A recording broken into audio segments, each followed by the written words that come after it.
This is me, Advika, and I'm going to talk about this balloon. Like, what you got yesterday, right? Yeah. Yesterday I went in a birthday party and get this balloon from there, and when I was outside, that time I saw the balloon was squeezed in. But then the next morning আমরা যখন ঘরে এসেছি, মানে ও বলতে চাইছে যে আমরা কালকে একটা বার্থডে পার্টিতে গিয়েছিলাম, তো বার্থডে পার্টি থেকে ও একটা বেলুন পেয়েছিল, যেটা একটা হিলিয়াম বেলুন, এই যে এরকম বেলুন। তো ওই বেলুনটা আমরা যখন বাইরে ছিলাম, তখন বাইরে যেহেতু প্রচুর ঠান্ডা, তো ওই ঠান্ডাতে বেলুনটা পুরোটা স্কুইজ হয়ে গিয়েছিল। তো বাইরে টেম্পারেচার তখন 2-3 ডিগ্রি হবে, বেশ ঠান্ডা ছিল। তো আমরা বাড়িতে এসেছি, বাড়িতে এসে আজকে সকালে বেলুনটা দেখছি পুরো গ্যাস ভর্তি এবং এটা পুরোপুরি উড়ছে। তো ও আজ সকালে বলছে যে তুমি কি বেলুনে গ্যাস ভরে দিয়েছো?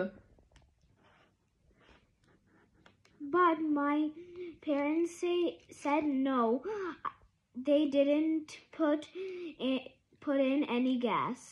তো অ্যাকচুয়ালি সায়েন্স কি এর পিছনে সেটাই ওকে বুঝিয়ে বললাম। তো তুই এক্সপ্লেন করতে পারবি? Yeah.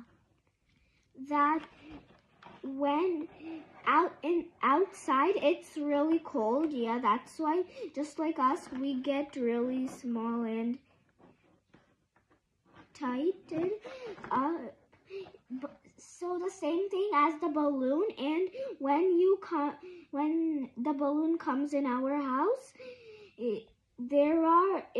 the temperature is hot in here, so that's why the balloon gas expanded.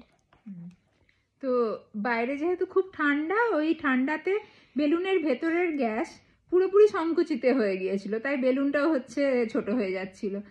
এরপর আমরা যখন বাড়িতে এলাম, বাড়িতে আসার পরে বেলুনটা ওভারনাইট মানে সারা রাত ঘরের টেম্পারেচারে থাকলো। তো তখন বেলুনের মধ্যে থাকা যে গ্যাসটা সেটা আবার প্রসারিত হয়ে বেলুনটাকে আবার ফুলিয়ে দিল। তো এখন বেলুনটা আবার সেম মানে যেমন প্রথমে থাকে সেরকম টোটাল উড়ছে। যেটা ও প্রথমে ভেবেছিল যে কালকে রাত্রে বেলুন চুপসে গেছে, কি হলো বেলুনের, আজ সকালে উঠে দেখছে যে বেলুন আকাশে মানে বাড়ির ছাদ অবধি উঠে যাচ্ছে। তো ভেবেছিল যে অ্যাকচুয়ালি বেলুনের মধ্যে আমরা গ্যাস ঢুকিয়েছি বা কিছু। তো অ্যাকচুয়ালি ওকে সায়েন্সটা বুঝিয়ে দিলাম, তো ওটাই আমরা শেয়ার করলাম এই ভিডিওতে। Thank you.